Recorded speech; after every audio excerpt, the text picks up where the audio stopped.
Olá a todos, na aula passada nós encerramos o primeiro tópico de magnetismo, vimos ali o conceito de força magnética sobre um fio transportando corrente, seguimos para a parte de torque magnético e sua conexão com o momento de dipolo magnético, e encerramos o tópico com a descoberta do elétron, dada pelo J.J. Thomson. Agora, na aula de hoje, nós vamos começar com lei de Biot-Savart e Ampère. Nessa primeira parte, nossa aula vai se ater mais à lei de Biot-Savart e na próxima aula a gente vai dar mais uma atenção aqui à lei de Ampère, certo? Nesse caso, na primeira aula de magnetismo, a gente havia visto essa relação aqui. Corrente elétrica gera campo magnético e campo magnético exerce uma força magnética sobre um fio transportando corrente. Basicamente, na aula passada, a gente se ateve a essa segunda parte da afirmação. Esse tópico é destinado a essa primeira, ok? Então vamos lá. Primeiro ponto, então, campo magnético. Para calcular o campo elétrico, qual que era a nossa estratégia? Quando você tinha uma distribuição de carga, independente se ela é discreta ou contínua, aqui no caso nós temos uma distribuição contínua, a gente queria calcular o campo elétrico nesse ponto. O primeiro passo era trazer a carga teste e colocar ela no ponto de interesse, pegar um pedacinho da distribuição, e nós temos o campo elétrico desse pedacinho, onde você colocou a carga teste, e depois a gente integrava toda a distribuição para poder ter o campo elétrico total. A expressão para o campo elétrico era dada pela lei de Coulomb, que é uma lei que é proporcional ao inverso do quadrado da distância, como vocês podem ver aqui. Aqui está escrito na forma vetorial, você tem um R ao cubo aqui, mas para sair dessa notação, basta escrever o nosso D e o R em termos dos versores, no caso aqui, como nós estamos vendo ao longo da direção R, então você tem D e R, e esse R aqui fica R e de R. Esse R simplifica com esse ao cubo para você ter o R quadrado que a gente conhece. Fazendo a multiplicação escalar do versor e de R nessa equação, podemos escrever o nosso D dessa forma. Para o cálculo do campo magnético, a ideia é parecida, só que aqui, ao invés da lei de Coulomb, nós vamos usar a lei de Biot-Savart, que também é uma lei empírica, que é inversamente proporcional ao quadrado da distância, assim como a lei de Coulomb. Nós temos então dB igual a μ0i sobre 4π, dL vetorial R sobre R ao cubo. Aqui, no caso, dB escrito na sua forma vetorial. Para sair da notação vetorial, podemos escrever em termos do ângulo entre L e R, dL vetor R fica dLr seno do ângulo entre eles. Esse R simplifica com esse ao cubo e você tem o R quadrado aqui, como eu falei, também é uma lei que é proporcional ao inverso ao quadrado da distância. Então, dB igual a μ0i 4π, dL seno φ sobre R quadrado, onde o μ0 que vocês estão enxergando aqui é chamado de constante de permeabilidade magnética, e seu valor 4π vezes 10 a menos 7 Tesla metro por ampere. É uma constante física similar, no caso magnético, o que você tinha a constante de permeabilidade elétrica, quando você estava trabalhando com a lei de Coulomb. Beleza? E para fazer o cálculo do campo magnético, de qualquer distribuição de corrente, qual que é a ideia? Nós vamos pegar um pedacinho da distribuição de corrente, um pedacinho dl, como vocês podem ver aqui, onde o vetor dl aqui está nessa direção, no sentido tangente ao pedacinho do fio que você pegou. Se você quer encontrar o campo magnético nesse ponto, então você vai ter um ângulo entre o nosso dl e o r, que é a distância entre o ponto que você pegou aqui, entre o pedacinho do fio ao ponto de interesse. Aí você tem um ângulo φ entre eles. Como você pode ver, dB é resultado de um produto vetorial entre L e R. Por essa razão, dB é perpendicular ao plano formado por LR, como vocês estão vendo aqui. E é dado pela regra da mão direita, como nós já trabalhamos. Tá certo? Basta você tentar, no caso ali, fechar o vetor L em R. Fechando o vetor L em R com a mão direita, o teu dedão vai apontar para dentro do vídeo, que te dá a direção e o sentido do B. Certo? Então essa aqui é conhecida como lei de Biot-Savart, ok? O que nós vamos fazer então agora é encontrar o campo magnético para diferentes tipos de distribuição de corrente. A primeira, como é de praxe, um fio retilíneo longo.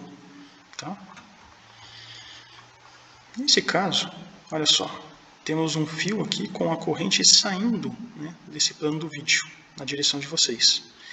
Então você tem interesse em determinar o campo magnético nesse ponto, então você tem uma distância entre o fio e o ponto de interesse, né?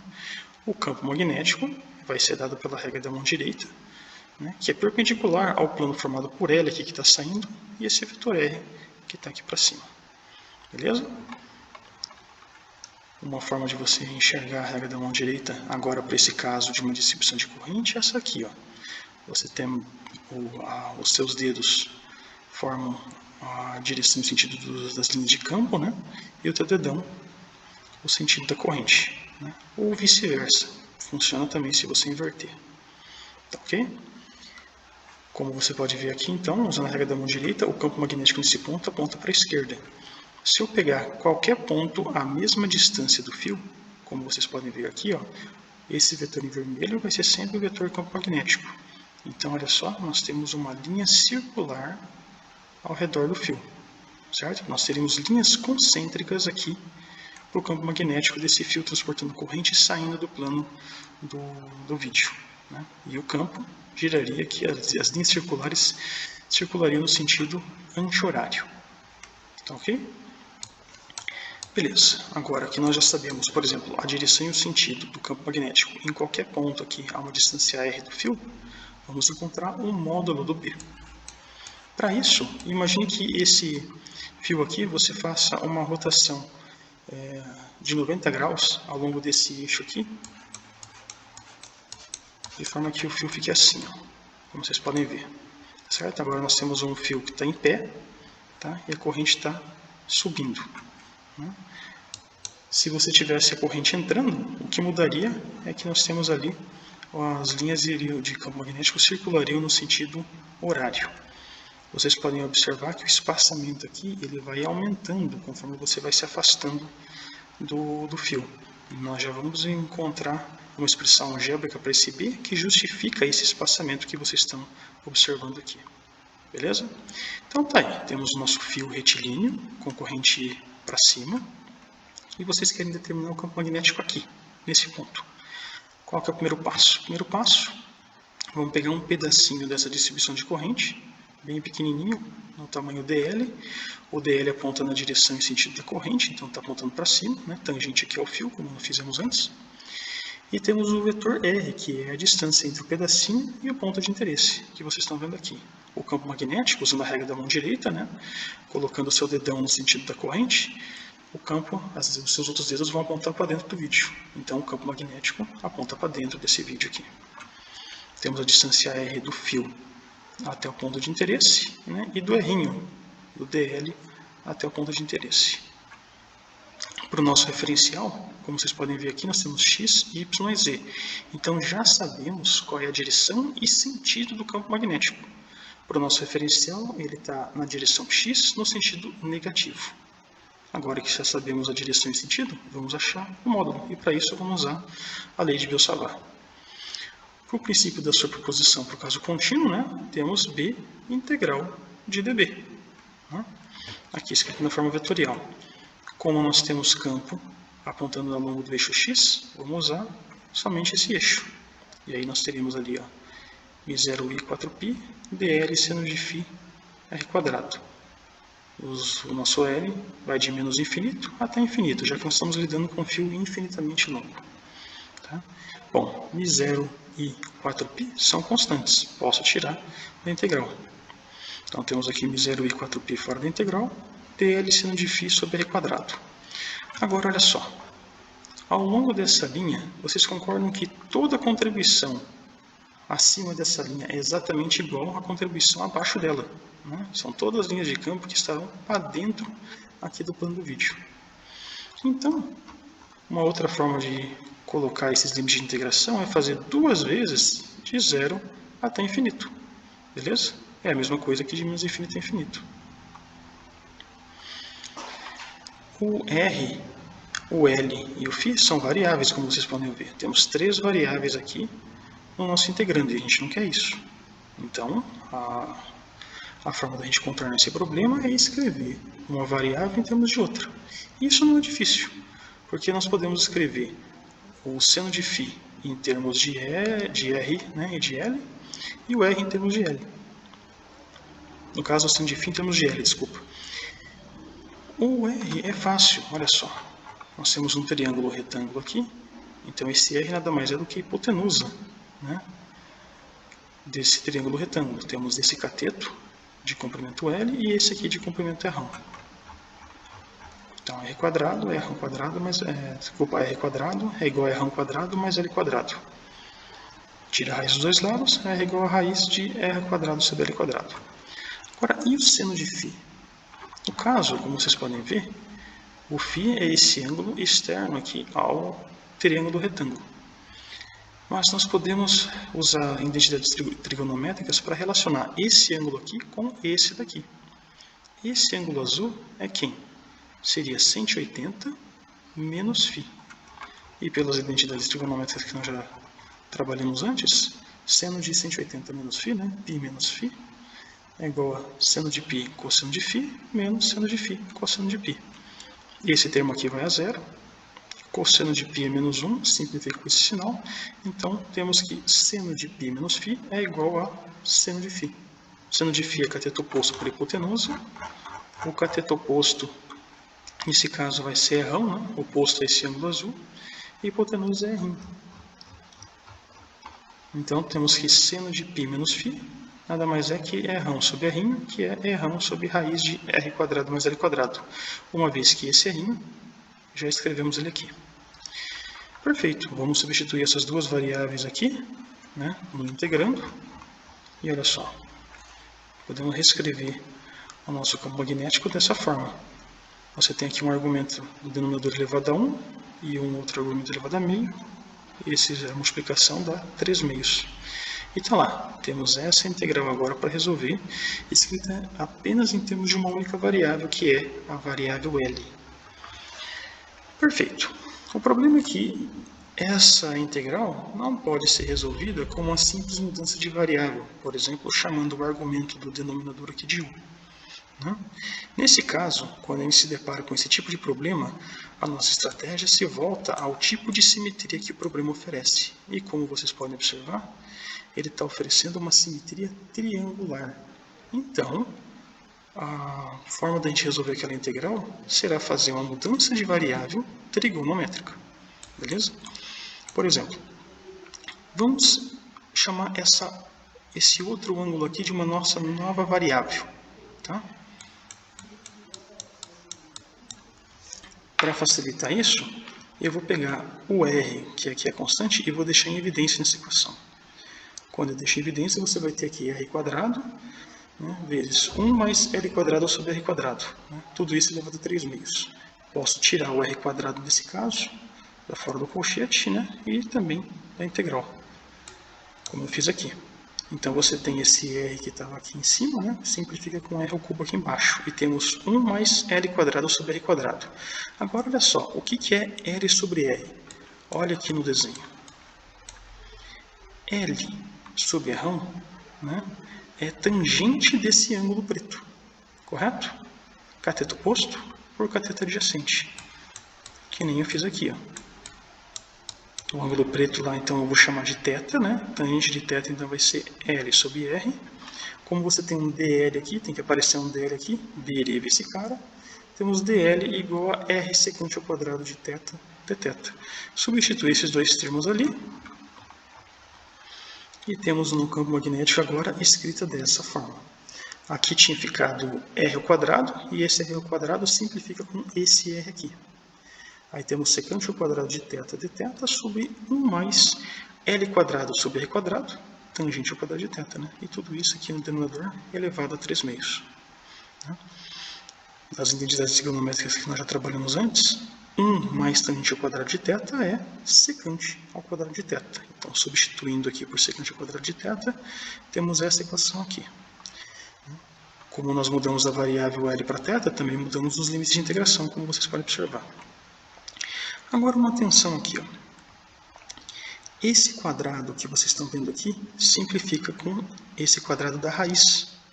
Aí ficou secante ao quadrado sobre secante ao cubo. Aí esse quadrado aqui simplifica com esse ao cubo. né? Então ficou só 1 subsecante, que é o que eu escrevi aqui.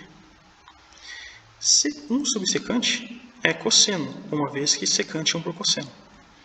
Então tá lá, ó. Trocamos uma integral, né, que nós não sabíamos como resolver em princípio, com uma mudança de variável relativamente simples. Podemos escrever agora, olha só, uma integral que sabemos como resolver. Integral de cosseno é seno, né? E os limites de integração, né, vai de 0 até π sobre 2. Isso porque quando você olha para o ângulo em preto aqui, ó, esse desenho, o teu primeiro ponto dele, quando ele está aqui, esse ângulo é 0, certo?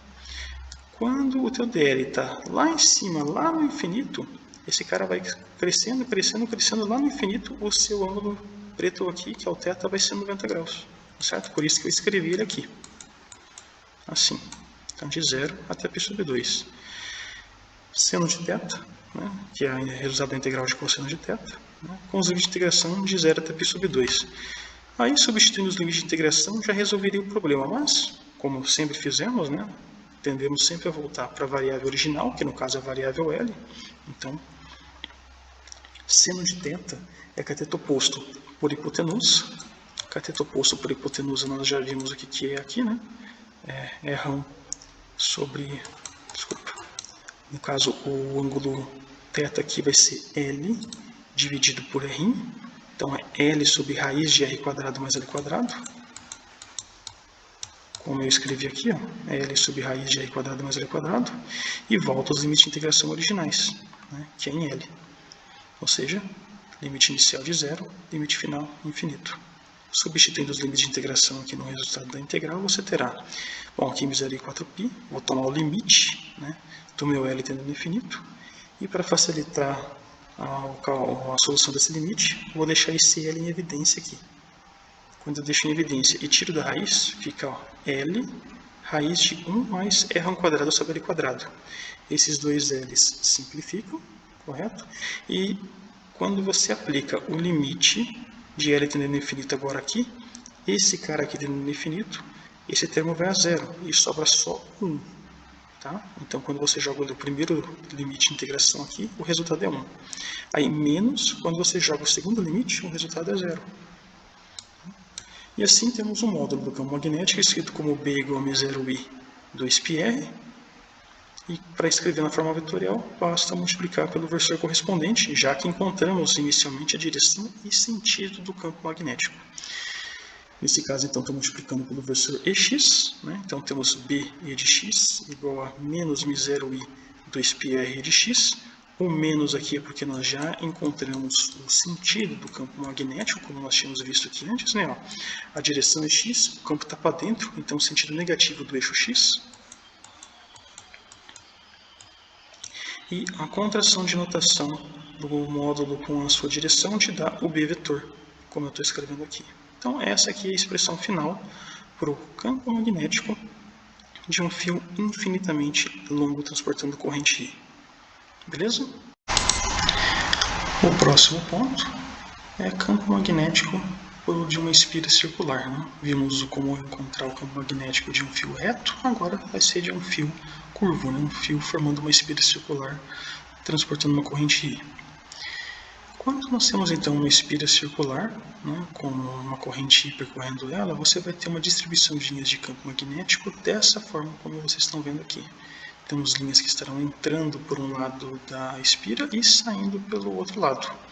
Se repararem bem, isso aqui é similar às linhas de campo formadas pelo dipolo magnético, né, o polo norte e o polo sul.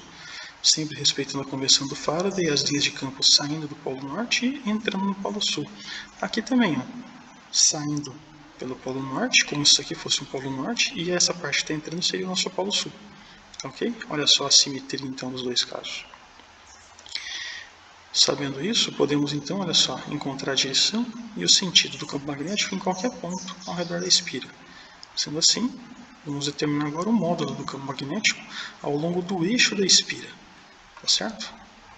Nesse caso, imagina que você faça um corte nessa espira, né, e deite ela na horizontal. Vocês terão um desenho dessa forma aqui. Então temos um raio errão com o raio da espira e a corrente da espira aqui, ó, ela entra por esse lado e aí sai por esse outro, entra, sai, entendeu? Como é que funciona, né? Você quer determinar o campo magnético nesse ponto, em relação ao eixo da espira. Aqui, para o nosso referencial, eu estou colocando aqui o eixo vertical e o eixo Z. Para determinar o campo magnético nesse ponto, o primeiro passo é pegar um pedacinho da distribuição de corrente. No caso, eu vou pegar esse pedacinho aqui, ó, esse pedacinho que vocês estão enxergando que a corrente está saindo. Tá? Esse pedacinho que eu destaquei agora aqui, ó, mais forte, o vermelho. Esse pedacinho está a uma distância R do ponto de interesse e o campo magnético tem que ser perpendicular ao plano formado por L e R, ou seja, nessa direção, usando a regra da mão direita, né, com o teu dedão saindo aqui do plano do vídeo, você tem o vetor VB perpendicular a esse plano RL, aqui apontando para o sentido noroeste, certo? Bom, isso gera um campo magnético em duas dimensões, né? Por outro lado, se você pegar simetricamente um pedacinho DL aqui, vai te gerar um campo magnético nesse ponto, que aponta para o nordeste. As contribuições ao longo do eixo horizontal vão se simplificar e ao longo do eixo vertical vão se somar. É essa contribuição que temos interesse em determinar, que como está ao longo do eixo Z, eu chamei a componente de dBz, tá certo? E posso escrever o dBz em termos de dB através desse ângulo θ aqui, certo? Agora vamos usar o princípio da superposição para determinar o módulo do nosso campo magnético ao longo do eixo Z. Temos então novamente, né, a forma vetorial B integral de dB. Para o eixo Z nós temos BZ integral de dBz, onde dBz nada mais é que dB cosseno θ, como está escrito aqui. O dB é dado pela lei de Biot-Savart, que eu coloquei aqui, μ0 e 4π dl seno de φ sobre r quadrado. Aqui o seno de φ vai a 1, porque olha só, o teu L está saindo do plano do vídeo e o teu R está nesse plano aqui. Então você tem um ângulo de 90 graus entre esse vetor e esse aqui. Seno de 90 é 1. Aí fechei o parênteses cosseno de θ, que é esse cosseno de θ aqui. Os limites de integração serão de 0 até L, ou seja, o comprimento total da sua espira circular. Como μ0 e 4π é constante, tiro da integral, como eu fiz aqui, e olha só, temos dl cosseno θ por r quadrado. Bom, o r nós não conhecemos, mas sabemos escrever em termos de valores conhecidos aqui, ou seja, podemos escrever em termos de r e z, já que temos um triângulo, né, retângulo aqui. R igual a raiz de c quadrado mais r quadrado. E o cosseno de θ é cateto adjacente por hipotenusa. Esse ângulo θ aqui é esse ângulo θ aqui. Não é? Então, cateto adjacente é o nosso R e a hipotenusa é R. Assim, cosseno de θ é R sobre R, fica R sobre raiz de z quadrado mais R quadrado. Como R e z são constantes, esse ângulo θ aqui também é uma constante. Cosseno de uma constante será uma constante também. Então, podemos tirar o cosseno de θ e o r ao quadrado da integral, como fizemos aqui. Então, agora o r nós vamos substituir aqui e o cosseno de θ aqui. Temos integral de dl de 0 a 2πr. Isso já seria possível resolver essa integral facilmente, mas, como é de praxe, sempre fazemos pelo menos uma mudança de variável, eu posso relacionar a variável linear com a variável angular. Então agora L é igual a R sobre φ, φzão, φ maiúsculo aqui, né?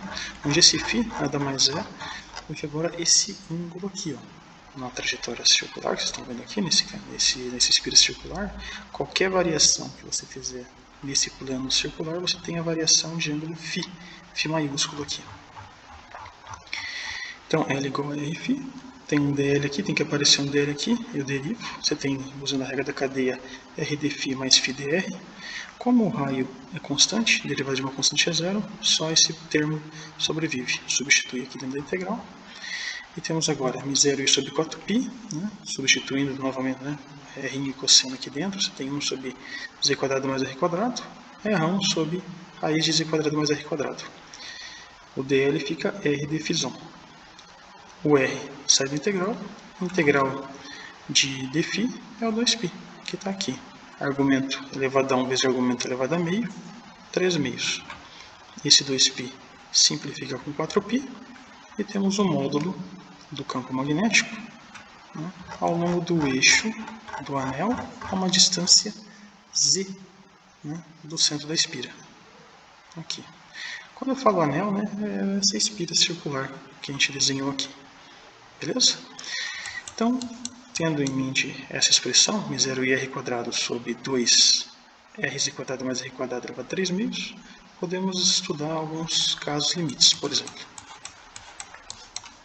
No caso, quando você faz z igual a 0, ou seja, aquele ponto de interesse está no centro da espira, o r² mais z² aqui, o z² vai a 0 e só sobra o r² que vocês estão vendo aqui. Esse quadrado simplifica com a raiz e temos essa expressão agora para o bz, μ0i sobre 2r, né? Uma vez que depois desse r ao cubo simplifica com r ao quadrado, só sobra r aqui. Quando o z é muito maior do que r, nesse caso, para facilitar a análise, estou deixando o z em evidência, né? Você tinha ali z² mais r², deixo em evidência, fica 1 mais r² sobre z², certo? Como z é muito maior que r, esse termo aqui desaparece, esse termo aqui vai a 0. Então só sobra z² elevado a 3/2, que vocês estão vendo aqui. Esse 2 corta com esse 2, fica z ao cubo. Então, bz igual a μ0i r² sobre 2z ao cubo. E para escrever a forma vetorial do módulo do campo magnético, né, ao longo do eixo daquela espira circular, basta multiplicar pelo versor correspondente. Nós já havíamos encontrado a direção e sentido do campo magnético. Então, vou multiplicar pelo versor EZ. Você tem BZ e de Z igual a μ0i r² sobre 2 z² mais r² elevado a 3/2 EZ. Né? Uma contração de notação aqui, né, da componente Z do campo com a direção, te dá o B vetor. E está aí a forma vetorial do campo magnético de uma espira circular, né? Ou seja, com o ponto de interesse ao longo do eixo da espira. Tranquilo? O próximo ponto, força magnética sobre um fio. Nós já estudamos esse conceito de força magnética sobre um fio e havíamos escrito uma expressão para essa força dessa forma aqui, ó, IL vetorial B. O que vocês têm que tomar cuidado e lembrar sempre é que esse B era o campo externo, certo? Não era o campo gerado por essa corrente. Tá? Essa força aqui, no caso, seria a força magnética desse campo externo sobre um fio de comprimento L transportando uma corrente I. Tá ok? Só que olha só, como que acontece essa interação entre o campo externo e o campo gerado por essa corrente? Imagine o seguinte, nesse primeiro momento que você tem uma distribuição de linhas de campo magnética dessa forma, todas horizontais apontando para a direita, e você tem interesse em colocar um fio transportando corrente, apontando essa corrente para fora aqui. Tá? O que vai acontecer nesse caso é que as linhas de campo externas magnéticas vão interagir com as linhas de campo geradas por essa corrente, e uma vai deformar a outra, igual eu desenhei aqui para vocês. As linhas de campo desse fio que eu estou desenhando em azul, né, usando a regra da mão direita, é fácil saber que elas vão circular esse fio no sentido anti-horário, correto? Isso vai fazer com que as linhas de campo externas, né, se essas linhas azul aqui estão girando no sentido anti-horário, é como se elas deformassem no sentido de deformar elas para tender a seguir a mesma trajetória da azul, tá vendo? Então aqui a trajetória azul faz isso, a vermelha tende a fazer isso também. Tá vendo?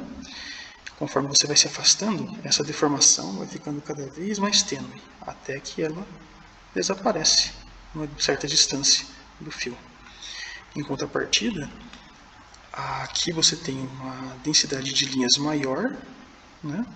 E conforme você pega ao longo desse eixo, você vai se afastando do fio, por causa dessas linhas de campo externas que estão contra, olha só, o sentido de campo magnético gerado pela corrente, o espaçamento fica maior entre elas, ou seja, o campo fica menos intenso por causa dessa briga, que essas linhas tendem a tentar cancelar o campo magnético gerado pela corrente.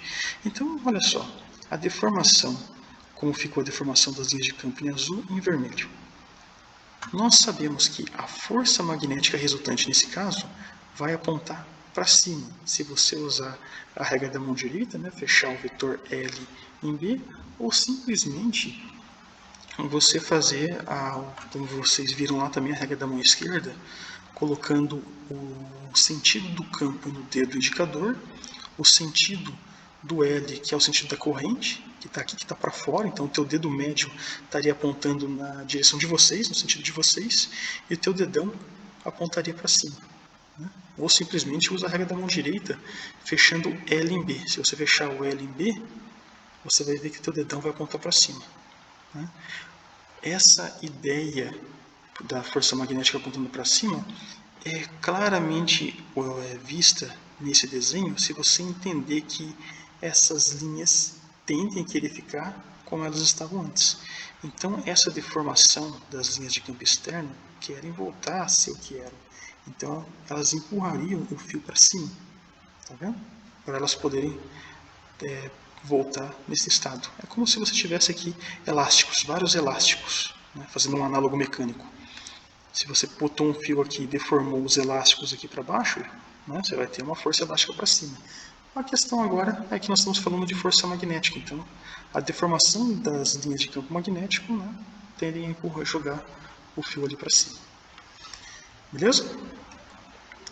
De qualquer forma, em qualquer ponto ao redor do fio, o campo resultante vai ser a soma vetorial do campo gerado pela corrente, que a gente chama de campo intrínseco, e do campo externo. Tá ok? Um exemplo aplicável dessa situação é o dos dois condutores paralelos que nós vamos fazer aqui. Imagina o seguinte, você tem dois fios longos e retilíneos separados por uma distância d. E você tem duas correntes, uma IA nesse fio e uma IB aqui nesse fio. Para facilitar a análise, vamos imaginar que esses dois fios agora vão estar apontando para dentro do quadro. No caso do quadro que eu digo é do quadro do vídeo. Tá? Então, tenho IA aqui e IB aqui. Primeira situação. Qual vai ser a força no fio B devido à corrente gerada pelo fio A? Como a corrente está para dentro, usando a regra da mão direita, nós temos linhas de campo magnéticas circulares e no sentido horário. Então, no fio B, essa corrente aqui vai gerar uma corrente BA, que eu estou colocando aqui apontando para baixo, certo? E aí, usando a regra da mão direita, você percebe que a força BA, ou seja, a força no fio B, devido à corrente A, né, o campo magnético devido à corrente A, aponta para a esquerda. Estão vendo? Em contrapartida, para encontrar a força AB, ou seja, a força no fio A, devido ao campo magnético gerado pela corrente IB, a corrente B vai gerar um campo magnético no sentido horário também, né, porque as duas estão entrando, só que no fio A, olha só, ele aponta para cima. Então esse é o campo BB. A força magnética desse campo sobre o fio A, usando a regra da mão direita, vocês podem perceber que ele vai apontar, olha só, para a direita. Estão vendo? O campo magnético o fio retilíneo é dado aqui, ó, μ0i sobre 2πr, a gente tinha trabalhado lá com r. Mas como agora a distância entre os fios, entre um e outro é d, eu mudei aqui, no lugar do r, eu coloquei o d, beleza? Agora vamos determinar essa força, o módulo dessa força. Temos aqui então a força AB, apontando para a direita, ABA apontando para a esquerda, né? E estabeleci o referencial dessa forma para determinar a força B e a BA. Aqui nesse exemplo nós temos os dois fios com a corrente entrando, IA e IB entrando. Quando elas são antiparalelas, ou seja, por exemplo, uma está entrando e uma saindo, como eu fiz aqui, para onde que aponta no fio B o campo gerado pela corrente IA? Bom, se a corrente está saindo, nós temos campos circulando no sentido anti-horário. Nesse caso, olha lá, o campo BA aponta para cima. O campo magnético gerado pela corrente B no fio A, como a corrente B está entrando, as linhas de campo circulam no sentido horário. Então, no fio A, olha lá, também o campo BB aponta para cima no fio A. Usando a regra da mão direita, você tem FAB apontando para a esquerda e FBA apontando para a direita. Como vocês podem reparar, isso sugere que quando as correntes estão paralelas, nós temos uma força de atração magnética. Quando elas são antiparalelas, nós temos repulsão magnética, como eu escrevi aqui. Beleza? Mas vamos lá. Vamos determinar quem que é, por exemplo, o nosso FBA. Vou pegar esse exemplo aqui. Tá? Já sabemos a direção, que para o nosso referencial é a direção Y, e o sentido, que é negativo. Então, o FBA é IL vetorial B, onde é a força no fio B devido ao campo gerado pelo fio A. Por isso, o campo gerado pelo fio A é o BA. E aqui é o fio IB, porque é o fio com a corrente B. Vamos à notação vetorial. Nós temos IB, L, BA seno de φ. O ângulo entre L e B é 90 graus, como vocês podem ver aqui, né? Um campo está para baixo e o nosso L está para dentro. Então tem 90 graus entre eles. Seno de 90 vai ser 1. Esse campo aqui é M0IA2πd, né? Que nem nós tínhamos desenhado na expressão anterior, para o campo magnético. Substitui o BA aqui, você tem FBA é igual a IBL M0IA sobre 2πd. Só vou reagrupar esses termos, eu vou ter FBA igual a M0IA/IB vezes L sobre 2πd. Para escrever a forma vetorial, é só multiplicar pelo versor correspondente, já que já sabemos a direção desse campo magnético aqui, né? Que é ao longo do eixo Y. Então, multiplico pelo versor Y. Então, temos FBA e Y, né? Quando você faz a distributiva aqui.